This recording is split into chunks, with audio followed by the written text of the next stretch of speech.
I'd like to call Lian Dukot, the founder of Informed Choice Connecticut. Thank you.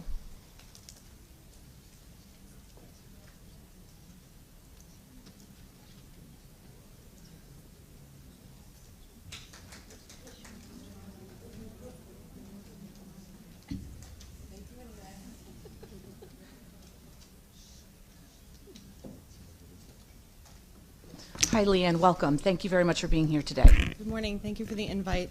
It wasn't very clear on exactly what I was supposed to be testifying on when I was invited here. It was kind of thrown together last minute, but I do believe that my testimony has touched on a lot of the points that have already been discussed today, and I do have some questions that I wrote down as we were hearing testimony. So thank you very much.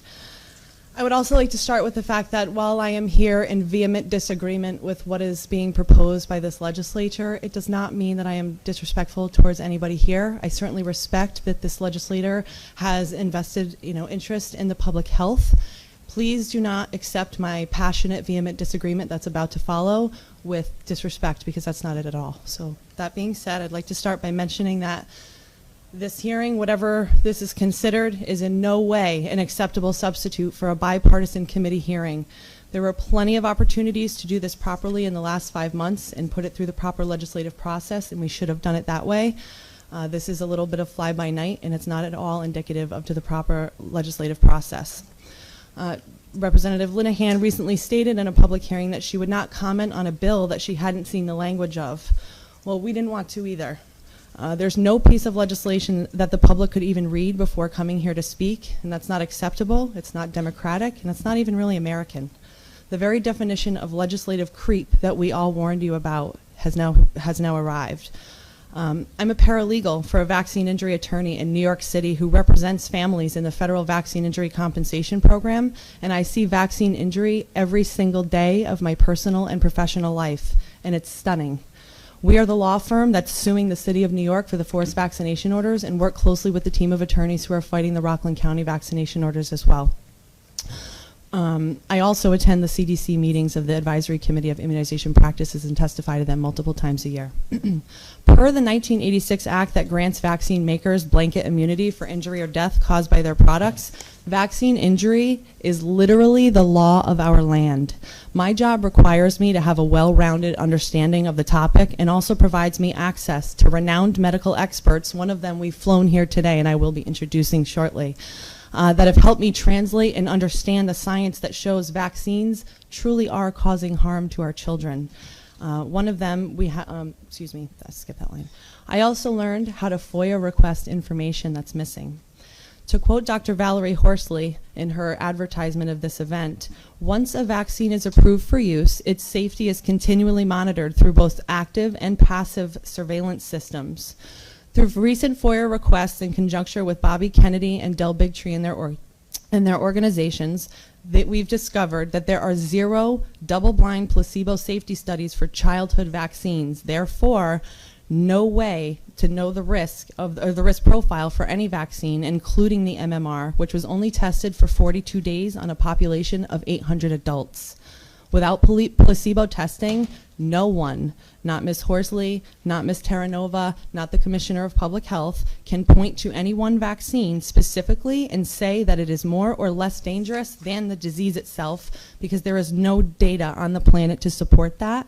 And yet we're still recommending vaccines to immunocompromised individuals as well. There is no data to support that a non-vaccinated individual is of any threat to an immunocompromised individual. I challenge that assertion and request the source data for that assertion as well. To say otherwise is simply untrue and unethical. The data is just not there to support this. How can any responsible legislature or governing body consider mandating a pharmaceutical product without being able to properly assess the risks involved? Is this really for public health or profitability? Since the 1986 law was passed, childhood chronic illness has grown concurrently with the 6-fold increase in vaccines given to our children. Chronic illness in kids jumped from 13% to 54%. 54% of our kids are suffering from a chronic illness. There's your health crisis, Representative Ritter. And Ms. Linehan, with all due respect, Your public statements that vaccines, for the most part, are safe and effective are wholly inaccurate and unsupported. I've got the data for that. Please listen to us. I know what you're going to say. I thought you took a religious exemption. Why are you talking about science and health? Because everything I just explained it's indicative of the lack of evidence. There is no emergency for the removal of the First Amendment rights, including my freedom of religion. According to the dictionary.com, a religion is a body of persons adhering to a particular set of beliefs and practices. The First Amendment guarantees freedoms concerning religion. It forbids Congress from both promoting one religion over others and also guarantees the free exercise of an individual's religious practices. The infant drug program, commonly known as the vaccine program, is a religion, and the mandates are equivalent to forcing a religion on those with different beliefs. With infant drugs, one must believe that the drug or vaccine is safe, effective, and necessary as they are told by their doctors or priests, who are given instructions by the CDC, their church leaders, who are governed by the pharmaceutical industry, the church. If anyone challenges the orthodoxy, they're excommunicated or Wakefielded. One must have faith that the vaccine will protect their child or themselves from disease in order to participate in the vaccination ritual. One must pray that their child does not become injured or die from the vaccine. And one must be willing to accept the risk of an adverse event or even sacrifice their child so that other children will supposedly be protected from infection. Those who believe in vaccination are willing to accept that risk for their children according to their beliefs. We do not share the belief in vaccination. I'm secure in my faith, and I do not consent to participate in a forced religion. I do not consent to be forced into homeschooling based on flawed data from the Department of Public Health and unsupported claims by the media and some members of this legislature. My religious creed, as defined by Connecticut statutes, is my own, and I do not need to identify with any organized religion to express this for any reason. My religious creed does not condone child harm, including children other than my own. That's why we stay home when we're sick, to protect others. I will never consent to something that I know could harm my son when the established science does not support this legislator's egregious actions.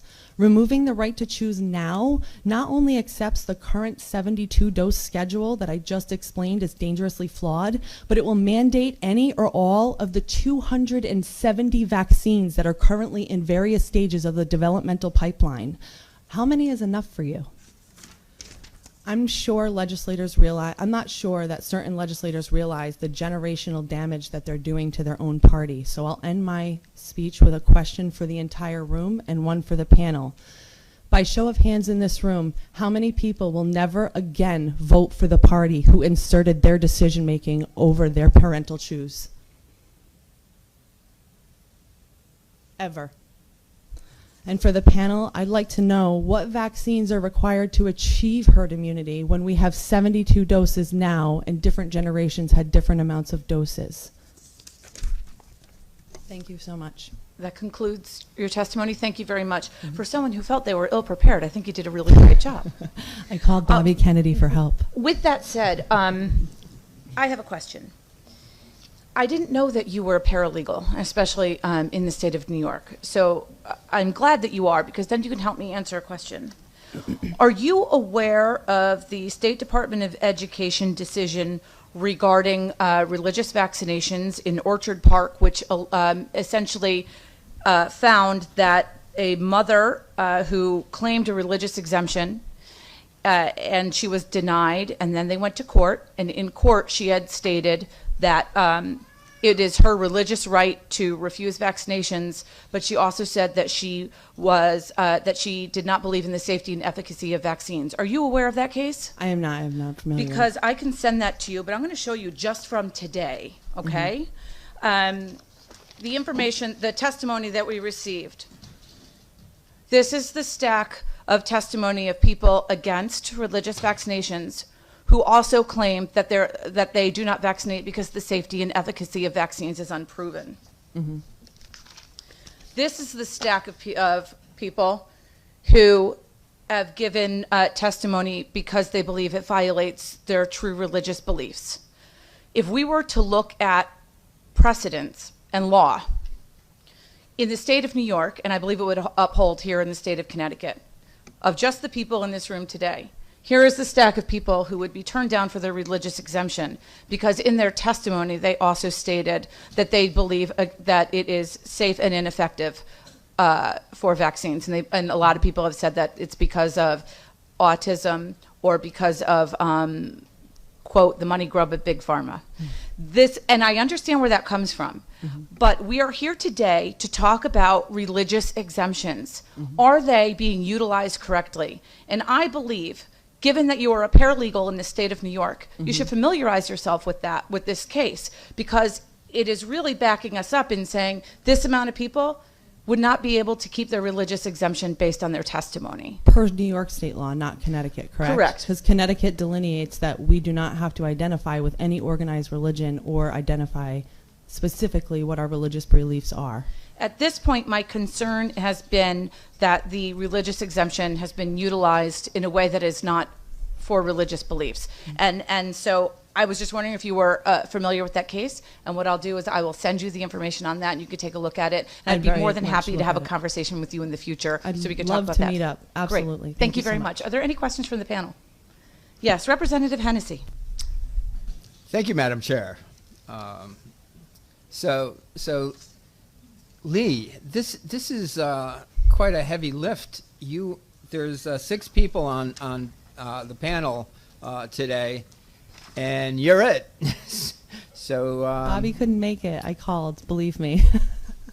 I just I think you did a good job. I don't really have questions. If you don't mind, a comment.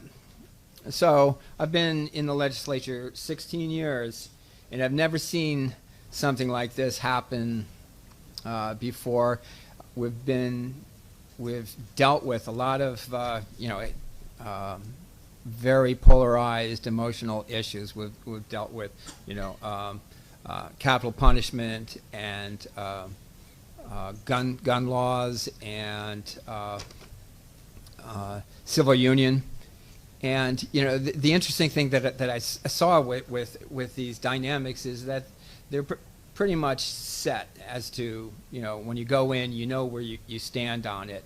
And I understand this to be bias confirmation, that you're basically this is how I feel. This is how I feel, and it's an emotional, philosophical and everything. The interesting difference between that and this is that there is scientific, footnoted documentation that's just not being, recognized. I mean, people aren't reading these books, and because it'd be nice if we could have this dialogue on exactly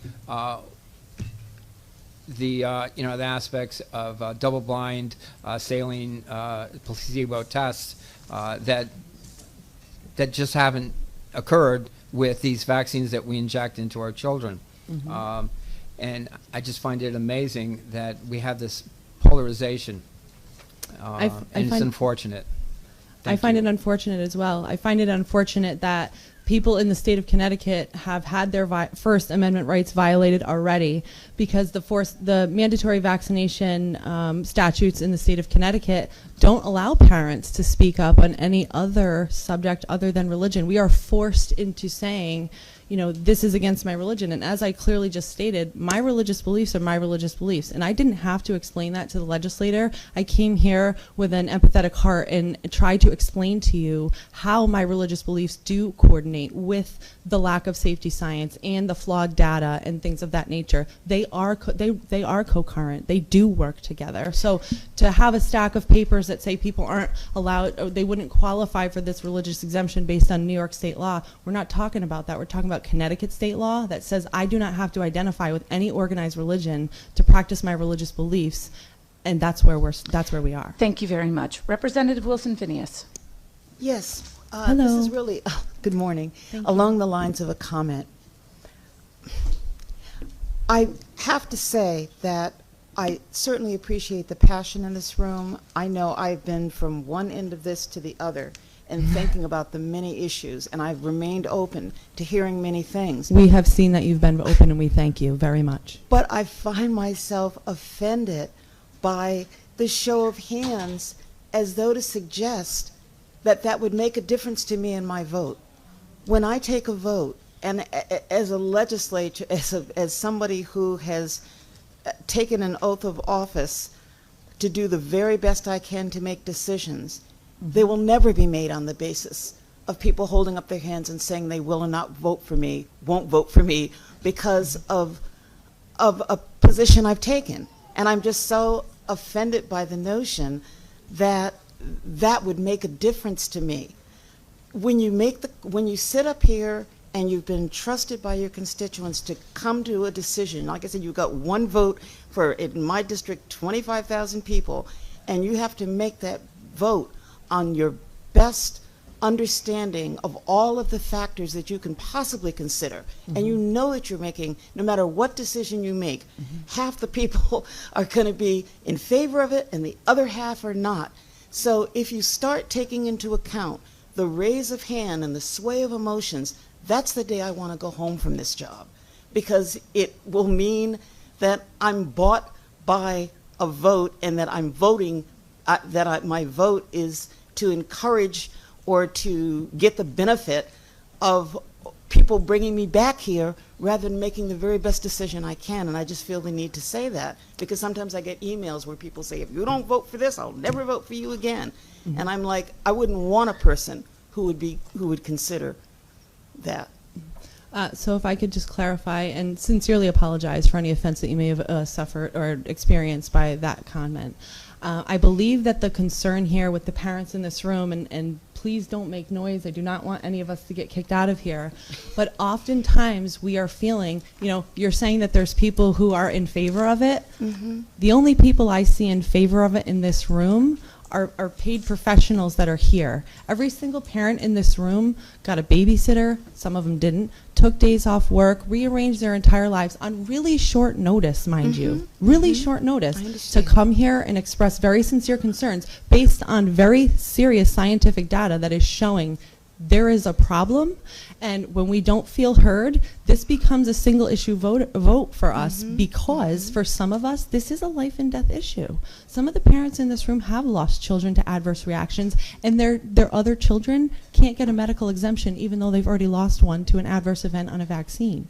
So it's not a black and white issue. It's not anti-vaxxers and pro-vaxxers. It's a whole bunch of issues that really need to be discussed in a conversation that's not my side against yours. It's, as I've reached out to you, Representative Linehan, can we please just get together? Can we just have a sincere, professional, respectful conversation about this? Yes, it's emotional. We're here for our children.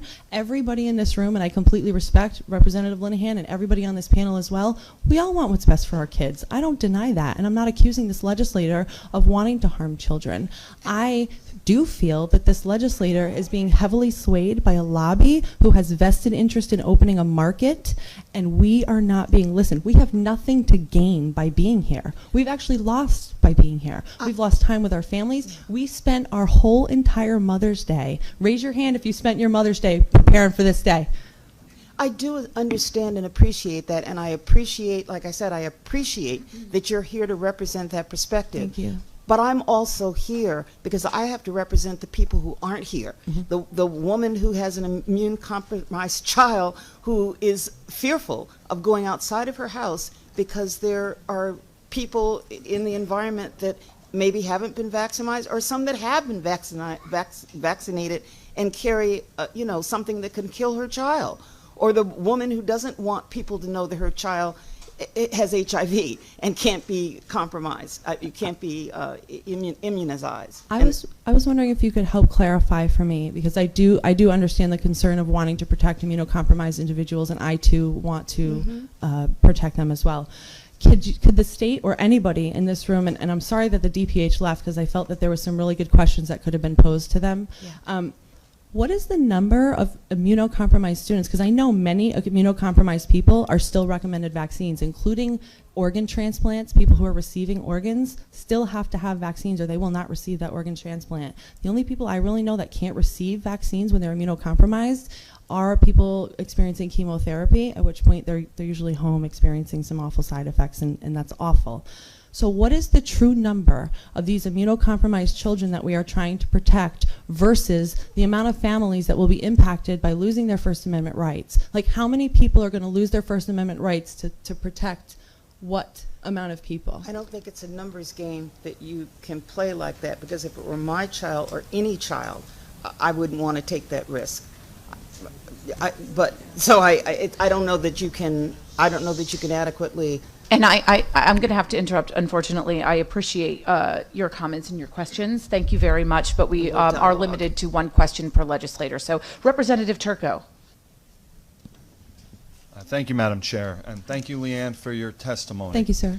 So my question is, we heard earlier from Jody Terranova from the American Pediatrics, who stated that there are situations and examples where somebody does have a side effect from a vaccination. Certainly. She mentioned a peanut allergy as an example. You know, someone could be allergic and have a reaction, but that is a very, very, very small percentage of people. I I want to finish my question. I definitely want you to answer, but it's a very, very small percentage of people. The rest of us all here included, and you know, I think it's 98% of the general public here in Connecticut who gets these vaccinations.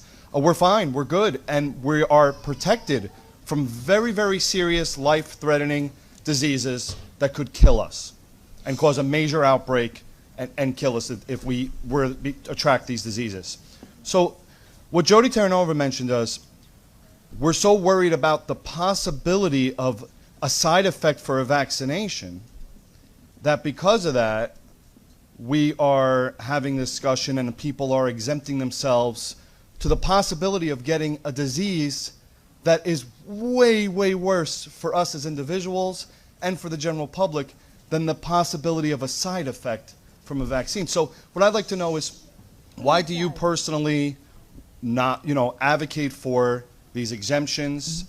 Yes, there are some risk involved with every medication that someone takes. There is some risk. Which is why there should always be choice. But why would you go that direction versus, wanting to protect yourself from diseases that could kill us? So thank you. Thank you for your question, and thank you for your time. There's a couple of points I was trying to write down so I could keep up and address all of your points.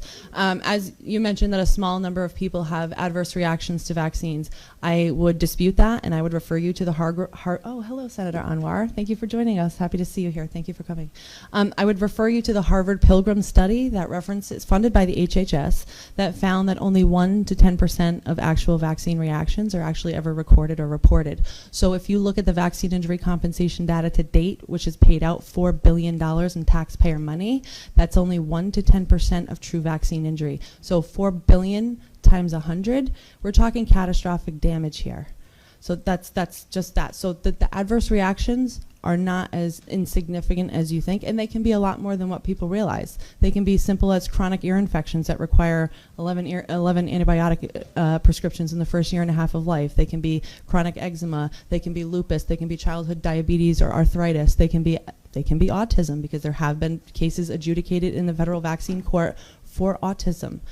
So when you're talking that it's just a small number of people, why don't we want to protect ourselves from a disease? As I stated earlier, 54% of our children in this country have a chronic illness that lasts their entire lifetime, that is disabling. They cannot leave their house. Some of them can't talk. Some of them are wearing diapers at 20 years old and wearing helmets and smearing their feces all over the wall. That, to me, I'd rather have measles for a week and know that I can treat it, because it's not 1945 anymore. We can treat measles with vitamin A, low sunlight, good nutrition, hydration.